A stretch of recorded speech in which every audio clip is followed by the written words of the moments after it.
Today's video is going to be short, sweet, and to the point because if you're watching a video about productivity, you probably don't have tons of extra time on your hands just to kill.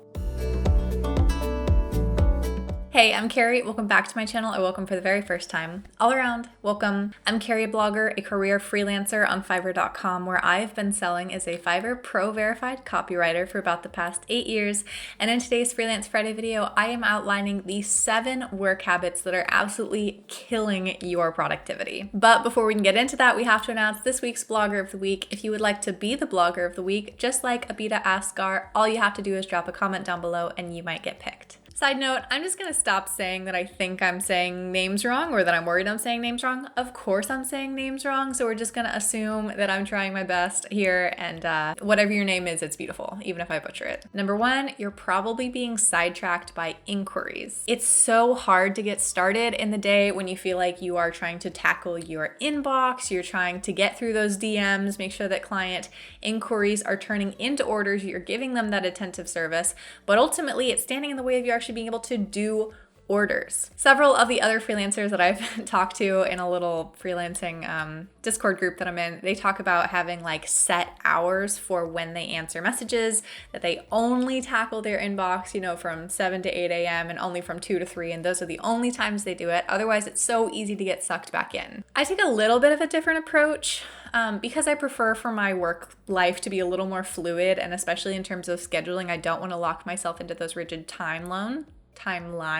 But if you feel like you're constantly being distracted by inquiries, I would set like a priority system for yourself. And I would also make sure that you're taking advantage of the tools that Fiverr or any other platform that you're using to manage your freelance work is giving you in order to speed up that communication. So what do I mean by prioritizing? Well, potentially you just want to take those first client messages and put them as your top priority, and that you'll get back to those other in-progress conversations at a later time. The other thing to note is that even if it feels like, ooh, I really should answer that person back, maybe I'm not being attentive enough, it can actually be a helpful tool, because if you let them have a little time to do their research, to decide what they need, to get the materials prepared for you, they might be able to come back to you when you answer in a couple hours with a more prepared brief, with a better understanding of what they need, and that both of you will have wasted less time in total with all of this back and forth. Reason number 2 that you're probably sucking at your productivity and wasting so much time is you're creatively burnt out. I talk about this a lot on my channel, that I don't think people are going to be successful in the long run if they're just starting a freelance business for that hustle culture, scam aspect, and they're just trying to make as much money as possible without either tangible, real professional skills or even just like a creative interest in what they're doing. And if you are creatively burned out, you don't like what you're doing, you're going to be dragging your feet, whether you're like cognitively aware of it or not. And when you feel like you're dragging your feet, you're not making the most of every day, you're not excited to get into a project, you feel like you're just sitting and stalling at your computer, then you need to make a change. And the fantastic thing about freelancing is that you do have that control to make those changes.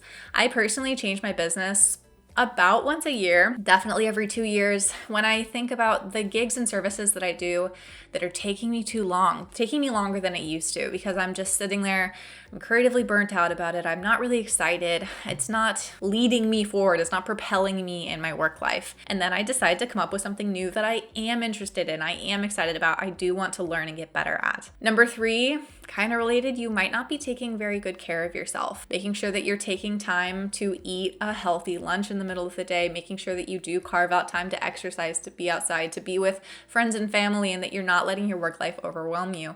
Because there's absolutely no question, when we get burnt out, we get worn down, we stop being as efficient. I personally do this way too much, and I have to remind myself that I am so project focused that when I get really into a project, especially a large one, I will do it for hours. I get in the zone and I love what I do, so I just really like to go all in. But I'll skip a meal and not even realize that it's been 4 hours. And when I do that, I realize that even though I was productive that day for that project, the next day is when I feel it. That's when my productivity goes way down and I'm struggling finding the work life productivity balance that works for you is going to be so much healthier and ultimately so much more efficient. Number 4, you might be too stuck and stationary. I know that if you're actually working in an office, you might not have as much control over that. But as a freelancer, if you have the flexibility to set up different workspaces around your home, potentially traveling to a co-working space if that's in your community,